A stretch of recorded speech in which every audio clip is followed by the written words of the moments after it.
Në ditën e dytë të forumit të investimeve të Bashkimit Evropian, kryeministri Edi Rama mori pjesë në hakatonin rajonal të inteligjencës artificiale, duke nënvizuar avancimin e Shqipërisë në teknologji si një arritje që frymëzon dhe motivon vendin. Ai bëri thirrje 161 pjesëmarrësve nga Ballkani Perëndimor dhe diaspora që të angazhohen aktivisht për të sjellë përfitime konkrete, duke shfrytzuar të dhënat dhe problemet e institucioneve për të krijuar zgjidhje përmes inteligjencës artificiale. Kemi sfidën të krijojmë një akselerator shumë të fuqishëm në mbështetje të ministres son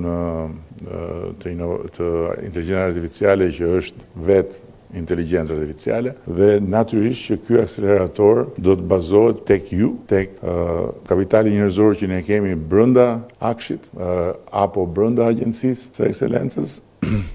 dhe me këtë sinergji do të mundohemi që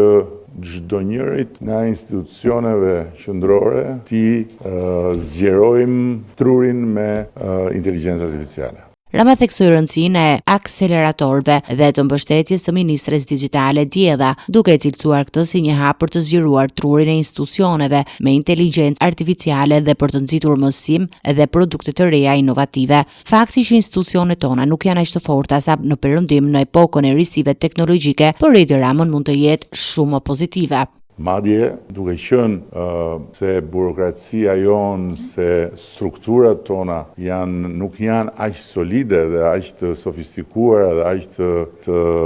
rënda sa po themi në vendet zhvilluara si Gjermania apo Franca, atëherë bëhet më lehtë që ne t'i drejtohemi këtyre zgjidhjeve për të bërë kapërcime dhe për të kaluar në fazat e reja të zhvillimit. Dhe natyrisht, duke qenë se këtu në këtë pikë